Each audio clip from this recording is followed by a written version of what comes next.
Assalamualaikum warahmatullahi wabarakatuh. Hamdan wa syukron lillah amma ba'du.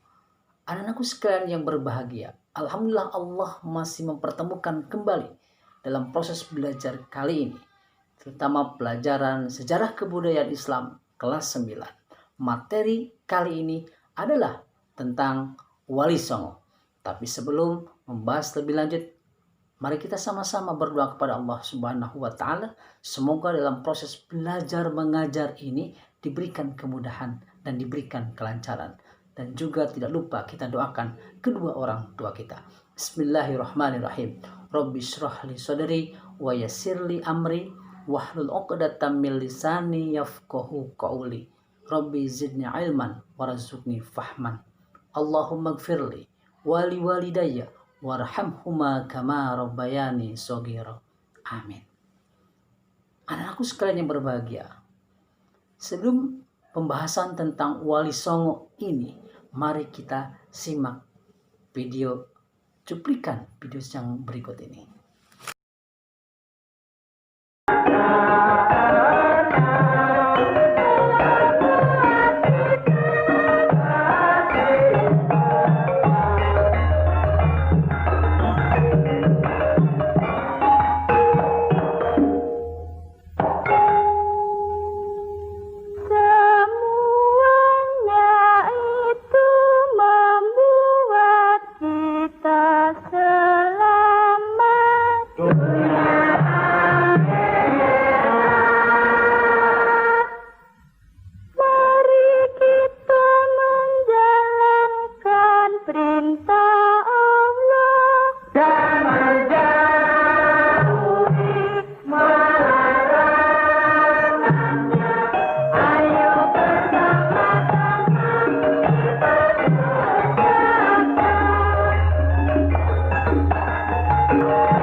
Anakku sekalian yang berbahagia, melihat tayangan video singkat tadi menggambarkan bahwa Wali Songo ataupun salah satu sunan yang ada dalam tayangan tersebut menggambarkan bahwa dakwah mereka sangat luar biasa, mengemban misi bagaimana Islam bisa hadir di Nusantara ini, terutama di Pulau Jawa.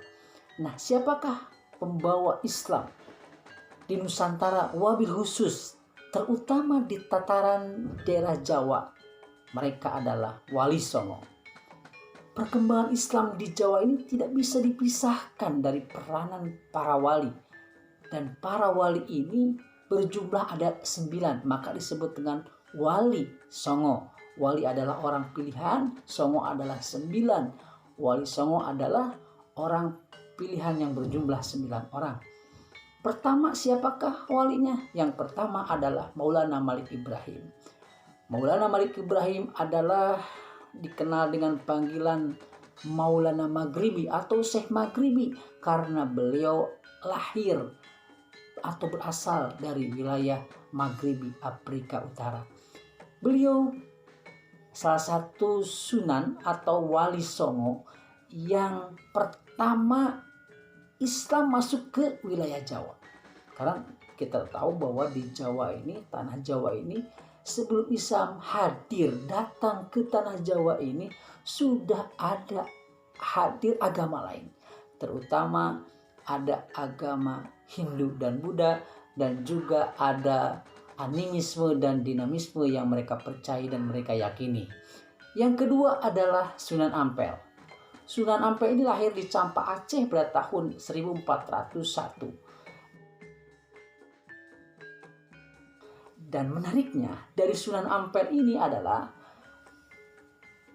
beliau mengajarkan prinsip yang disebut dengan molimo. Yang pertama adalah moh maling. Apa itu moh maling? Moh maling adalah tidak boleh maling, ngambil yang bukan haknya. Nah, yang kedua adalah moh main. Apa itu moh main? Moh main adalah tidak boleh berjudi. Apa itu namanya? Banyak hal-hal permainan yang jadikan judi, dan itu tidak boleh. Yang ketiga adalah muhmadon. Nah ini dia, tidak boleh berzina. Ini untuk zaman sekarang sangat riskan dengan pergaulan bebas. Dan yang keempat adalah muhmadat. Artinya tidak boleh mengkonsumsi barang narkotika ataupun narkoba. Nah, dan yang kelima adalah moh ngombe. Dan juga ini tidak boleh, ngombe itu adalah minum. Maksudnya tidak boleh meminum minuman keras.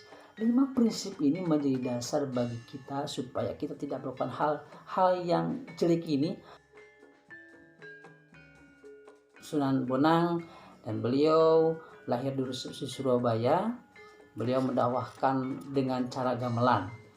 Dan yang berikutnya yang keempat adalah Sunan Giri. Sunan Giri ini beliau putra Raden Paku. Ia adalah putra Maulana Ishak yang dikenal dengan panggilan Raden Ainul Yakin. Beliau menciptakan atau mendakwahkan kepada anak-anak. Yang kelima adalah Sunan Derajat. Sunan Derajat ini berdakwah, beliau terutama ke bagian-bagian yang bersifat sosial, menyantuni anak yatim, kemudian memberi santunan kepada fakir miskin, kemudian membangun jembatan, membangun masjid, membangun yang sifatnya sosial. Yang berikutnya adalah yang keenam tentunya, ya ini Sunan Kalijaga. Beliau menarik ini, Sunan Kalijaga ini berdakwah lewat wayang. Maksudnya dia menggunakan sarana media wayang ini jadikan lewat berdakwah. Jadi maksudnya apa? Jadi ketika beliau melakukan wayang, memberikan pertunjukan wayang, maka para penonton terlebih dahulu sebagai tiketnya yang pertama wajib untuk mengucapkan 2 kalimat syahadat. Berikut yang ketujuh adalah Sunan Kudus. Sunan Kudus ini adalah sunan yang dikenal dengan waliul ilmi, wali yang diberikan kecerdasan yang kuat ilmunya. Ini luar biasa.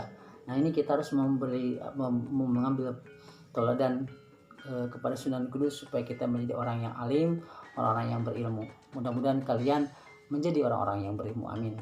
Yang ke-8 adalah Sunan Muria. Beliau berdakwah di pelosok-pelosok daerah terpencil. Beliau mengadakan seminar, diskursus tentang bagaimana cara berdagang, bagaimana cara bernelayan, dan bagaimana mengajak masyarakat hidup bermasyarakat, bergaul dengan masyarakat kecil, lalu mengajarkan hal-hal yang positif dan kemudian mendakwahkan Islam kepada mereka. Dan yang terakhir adalah Sunan Gunung Jati. Sunan Gunung Jati ini adalah sunan yang mendakwahkan Islam di tataran wilayah Sunda, terutama wilayah Cirebon. Semoga bermanfaat apa yang dapat Bapak sampaikan pada kesempatan kali ini. Wassalamualaikum warahmatullahi wabarakatuh.